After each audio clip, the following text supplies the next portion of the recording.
Yine gözümün önündesin. Kral, mafyasın be. Bir evde saklıyorsak sebebi var oğlum. Sebebi var. Evde bilmiyoruz ama koruyacağız. Pedalları hepsini şuralarını kaplayacağım. Arkadaşlar merhaba. Merhabalar. Bugün size Zumo'dan nasıl bisiklet kiraladık biraz ondan bahsedeceğiz. Eşim bugün yanımda çünkü bisikletin ana sahibi kendisi olacak. Evet, bisikletle yemek dağıtmaya karar verdim tekrar. Daha önce yapmıştım, ara vermiştim. Şimdi tekrar birkaç gün boşluğum oluştuğu için onları değerlendirmek adına böyle bir karar aldım. Hem de bu sayede bisiklet nasıl kiralanır bununla ilgili size de bilgi vermiş oluruz. Öncelikle arkadaşlar Zumo'dan bisiklet kiralayabilmek için Zumo'nun internet sitesinden bir randevu oluşturmanız gerekiyor. Buraya hemen ekran görüntüsünü koyuyor oluruz. Bu randevuyu oluşturduktan sonra sizden 2 tane adres beyanına dair bir belge istiyor. O konuyu eşim size anlatsın. Kendisi ayarladı çünkü evrakları. Şöyle bisikleti ben kullanacağım bu arada. Hani benim için aldık. O yüzden evrakları da bana göre ayarladık. Sizden 2 tane adresinizi kanıtlayabileceğiniz evrak istiyorlar. Bu evraklar neler olabilir? Şöyle, eğer Kanada'da ehliyetiniz varsa Kanada ehliyetiniz, o ehliyetin üstünde adresiniz, ikamet adresiniz de bulunuyor. Bu kabul ediliyor. Bunun yanı sıra bankadan alacağınız bir banking statement evrağı var. Yani herhangi bir bankanızın şubesine gidip ben üzerinde adresimin olduğu bir evrak istiyorum dediğinizde zaten onu veriyorlar. O A4 kağıdını da götürebilirsiniz adres beyanı olarak. Ya da kira sözleşmenizi götürebilirsiniz. Kira sözleşmenizde de adresiniz yazıyor. Hani biz bu 3 evrağı değerlendirdik. O üçünden ikisini götürerek aldık. Ama hani sizde farklı bir adresinizin göründüğü bir evrak varsa onlar da kabul edilebilir. Hani yeter ki adınız ve adresiniz yazan bir evrak olsun, resmi evrak. Onun dışında kimliğinizi istiyorlar. Kimliğinizi, pasaportu verebilirsiniz. Eğer Kanada ehliyetiniz varsa onu da kabul ediyorlar. Genelde pasaportla hallediliyor. Onun dışında da bir de kredi kartı veya debit kart istiyorlar. Eskiden debit kartla yapmıyorlardı galiba ama şu anda debit kart da oluyor öğrendiğimize göre. Gereken evraklar bunlar. Evet arkadaşlar bunları tamamladıktan sonra bunlarla gittikten sonra kendileri sizden bir $150 depozito alacak. Bu depozitoyu siz bisikleti teslim edene kadar da ödemiyorlar geri size. Yani şu da olabilir. Mesela bisiklet planları şöyle söyleyeyim. 3 farklı plan vardı biz gidip gördüğümüzde. İlk plan 2 haftalık. 2 haftalık planda yaklaşık $69'dı. Haftalık konuşuyoruz. Haftalık bu arada. Haftalık $69. Diğer ikinci plan 6 haftalık plan. Bu bizim aldığımızdı. Bu da $59. Bir de 12 haftalık bir plan var. Bu da yaklaşık olarak $49. Bu 3 planlar birini seçiyorsunuz. İstediğiniz zaman planınızı değiştirebilirsiniz. Örnek veriyorum 2 haftalık kiraladınız. 2 haftanın sonunda bisikleti teslim ettiniz. Aynı gün veya ertesi gün sizin $150 depozitonuzu geri belirtmiş olduğunuz yani ödediğiniz karta iade ediyorlar. Onun haricinde nasıl bir şeyden bahsedebiliriz? Bisikleti teslim etmeye de bilirsiniz. 2 haftanız dolmadan Zumo'ya haber verip ben uzatacağım planımı deyip bisikletinizle gidip planı uzatıp yine aynı bisikletle devam edebilirsiniz. Hani gittiğinizde bakımını da yapıyorlar eğer planınız bitmek üzereyse. O şekilde de ilerleyebilirsiniz. İlla gidip bisikleti verip tekrar bir plan açmanıza gerek yok. Evet, ayrıca Zumo'nun bir de uygulaması var. Bu uygulama üzerinden bisikletinizin bakım tarihlerini de alabiliyorsunuz. Ya çünkü Kanada'da yollar çok çukurlu ve bisiklet ister istemez tahrip oluyor. Yani Zumo'nun uygulaması üzerinden bir randevu oluşturuyorsunuz bakım için. O tarihte gidip bisikletin bakımını yapıyorlar gittiğinizde. Uygulamanın setup'ını da zaten oradayken yapıyorlar. Siz önceden yapamıyorsunuz. O planı satın aldıktan sonra zaten uygulamaya hani girmenize yardımcı oluyorlar orada. Ayrıca Zumo ile ilgili verebileceğimiz bir diğer bilgi de bu arada Zumo'dan hiçbir reklam almadık. Reklam Keşke değil, alsak ama kişisel reklam değil. tercih. Yani şöyle burada bisikleti kiralarken size birkaç seçenek sunuyorlar. Hırsız koruması, bir de bisikletin arkasına sepet gibi bir şey koyuyorlar. Oraya çantanızı koyabiliyorsunuz, yemek çantanızı. İsterseniz o planları da alabiliyorsunuz. Hırsız koruması için de haftalık ekstra $9 alıyor. Biz normalde almayı düşünmüyorduk. Şu açıdan düşünmüyorduk. Çünkü bizim arkadaşımız başka bir bisiklet firmasından hırsız koruması satın almıştı. Ama bu firma sizden bisikletten her indiğinizde fotoğraf çekmenizi istiyor. Yani bisikleti kilitlediğinize dair. Eğer elinizde bir fotoğraf yoksa bisikletiniz çalındığınızda hırsız korumanızın olup olmaması önemli değil. sizden bisikletin tüm parasını alıyorlar. Yani aslında o diğer firma dediğimiz Ziggy firmasında ve büyük ihtimal diğer tüm firmalarda da, yani biz sadece Ziggy ile Zumo'yu karşılaştırabiliriz şu an. Onlarla ilgili çünkü tecrübemiz var. Ziggy'de aldığınız bisiklet korumasının hiçbir anlamı olmuyor bu durumda. Çünkü gerçekçi düşünecek olursanız her durduğunuz yerde kilitleyecek yer bulamıyorsunuz. Yer bulsanız bile o zamanınız olmuyor bazen o paketi verirken, restorana girerken. Ya bu pratikte mümkün bir şey değil. O yüzden de boşu boşuna hırsız koruması ödemiş oluyorsunuz.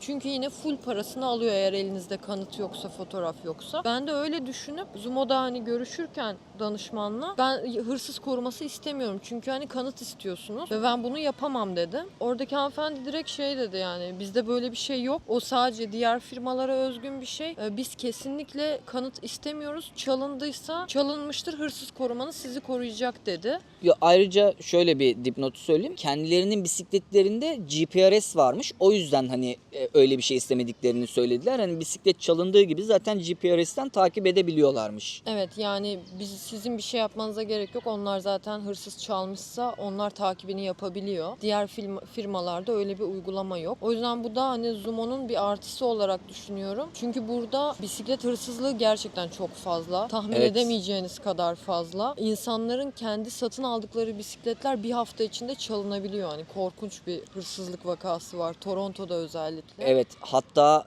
bizim burada arkadaşlarımız kendine bir elektrikli bisiklet almış ve bisikleti aldığı hafta çaldırmış. Yani bıraktığı yerden bir anda çalıp gitmişler. Evet, yani tek örnek o da değil. Okuldaki arkadaşlarımdan da hani elektrikli bisiklet ya da normal bisiklet alanlar vardı. Hepsi mutlaka bir tane bisiklet çaldırmıştı yani. Evet, mesela biraz önce bahsettiğimiz Ziggy'den bisiklet kiralayan arkadaş çaldırdı bisikleti, kilitlediği halde bu arada çalındı. Bütün ücreti talep ettiler ve ayrıca daha sonrasında bisiklet bulundu ama şöyle bir fiyat da aldılar arkadaşlar. Bisiklet 2 hafta sonra mı 3 hafta sonra mı ne bulundu galiba, tam hatırlamıyorum. O 3 hafta boyunca bisiklet kullanılmadığı için o 3 haftanın parasını talep ettiler. Hani bisiklet bulunduğu halde o 3 haftanın parasını aldılar arkadaşlar. Hani 3 hafta kullanmış gibi para ödedi arkadaş. Yani şöyle, başka bir firmadan da alacaksanız mutlaka danışmana, yani almadan önce theft coverage'ın tüm detaylarını sormanız gerekiyor. Evet. Yani çalınırsa proses ne, işte benden ne alacaksınız, kalemi kalemine her şeyi sormadan asla boşu boşuna hırsız koruması almayın. Evet ve şeyi de özellikle sorun, dediğim gibi işte bu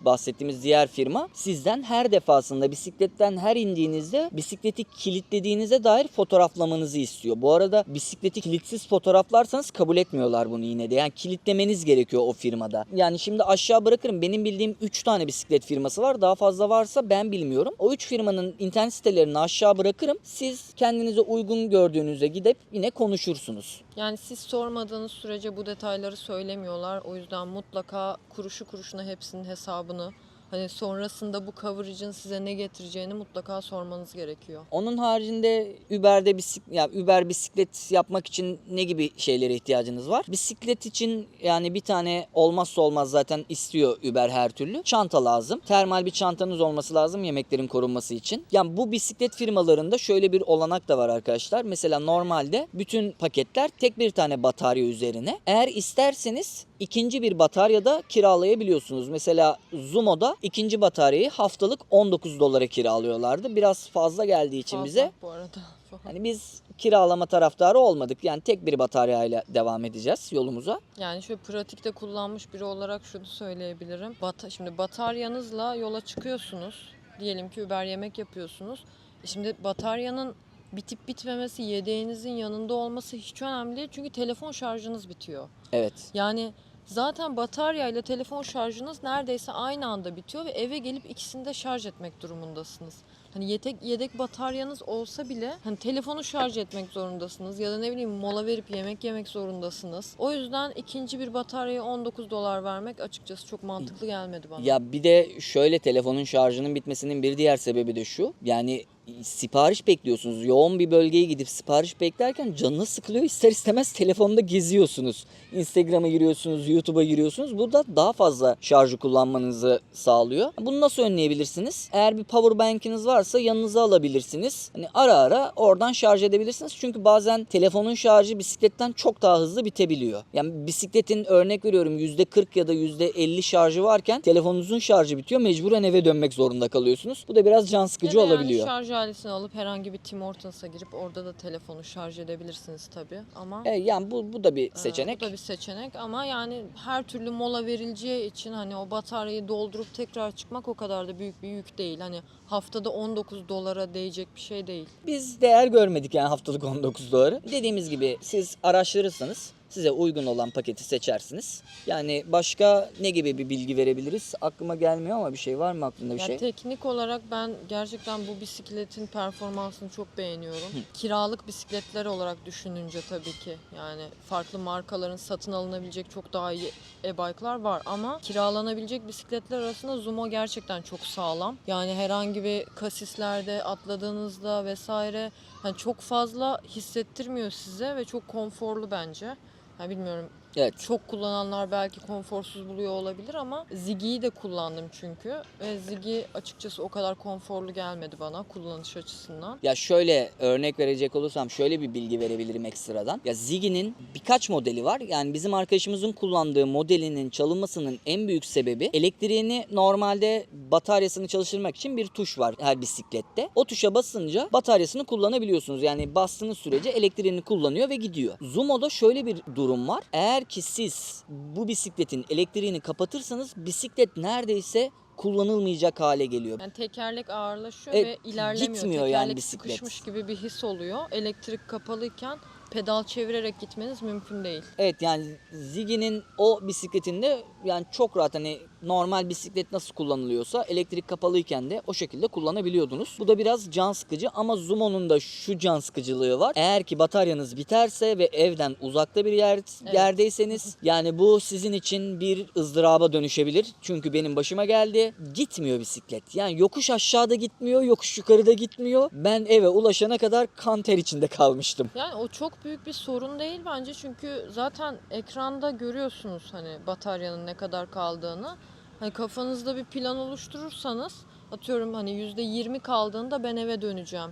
Ki çok %10'a 5'e düşmesine asla beklemeyin. %20 demek her an bitebilir demek. Çünkü soğuk hava etkisiyle bir anda bitebiliyor. Ya Evet. da hani başka etkenlerden işte update olmamış oluyor ekran. Siz %30 görüyorsunuz ama 2 dakika sonra 20'ye düşüyor. Çünkü update olmamış uzun zamandır. Ondan ötürü yani bir kafanızda bir sınır olsun ki bence bu %20 kritik sınır. Ya %20 de bana sorarsanız bir risk taşıyor. Çünkü hava soğuksa yani Ya soğuk kışsa havada %30 diyebiliriz Aynen. buna. Eğer yazsa %20 ile eve dönebilirsiniz. ya zaten orada bataryanın üstünde renkler var. Mavi renk bisiklet yani şarjının neredeyse full olduğunu gösteriyor. Yeşil renk bisikletin şarjının %70'in altına indiğini gösteriyor. Sanırım yanlış hatırlamıyorsam. Kırmızı renk de sanırsam %20'nin altına düştükten sonrasını gösteriyor. Yani kırmızıya düştüğü gibi eve dönmenizi tavsiye ediyorum. Yani hiç bırakın yani. Çalışmayın. Öyle söyleyeyim size.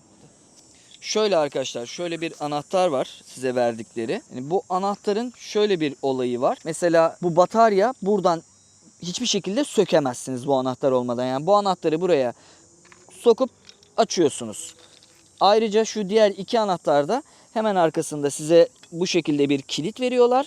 Bu kilit için gerekli. Yani isterseniz birini başka bir cebinize koyup diğerini de başka bir cebinize koyabilirsiniz. Hani düşme ihtimaline karşı. Bununla her yere bağlıyorsunuz. Yani eğer ki böyle bisikleti kilitleyebileceğiniz bir yer yoksa da bunu buradan tekere geçecek şekilde bağlayabilirsiniz. Zaten kullanamazlar.